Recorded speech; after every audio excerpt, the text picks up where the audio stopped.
विधि की चौंकाने वाली वापसी।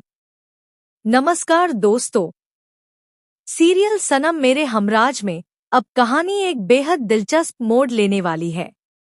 जहां एक ओर सबको लगता है कि विधि अब इस दुनिया में नहीं रही, वहीं दूसरी ओर असली सच्चाई कुछ और ही है। सीसीटीवी फुटेज में कुछ भी रिकॉर्ड नहीं हुआ, क्योंकि किसी ने जानबूझकर कैमरे बंद कर दिए थे। इस घटना के बाद विधान पूरी तरह टूट जाता है और मायूस होकर घर लौट आता है। घर आते ही उसे एक चिट्ठी मिलती है, जिसमें लिखा होता है कि मैं किसी और से प्यार करती हूँ और अब उसी के पास जा रही हूँ। हमारी शादी का अब कोई मतलब नहीं रह गया है। ये पढ़कर विधान को लगता है कि विधि ने उसे धोखा दिया है।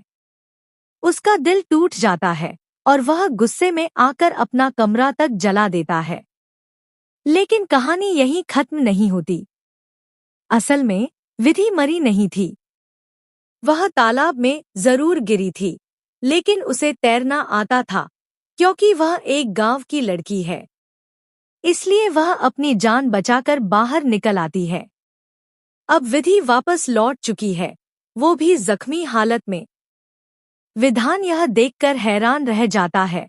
उसे यकीन ही नहीं होता कि विधि अभी जिंदा है। अब सवाल ये उठता है, तो फिर वो चिट्ठी किसने लिखी? क्या ये उसकी सौतेली माँ सरोज की कोई चाल थी? क्या अब सरोज का सच सबके सामने आएगा? सच क्या है और झूठ क्या, ये तो आने वाले एपिसोड में ही पता चलेगा। आपको क्या लगता है, क्या विधान और विधि फिर से एक हो पाएंगे? कमेंट करके जरूर बताएं। और ऐसे ही लेटेस्ट टीवी अपडेट्स के लिए सब्सक्राइब कीजिए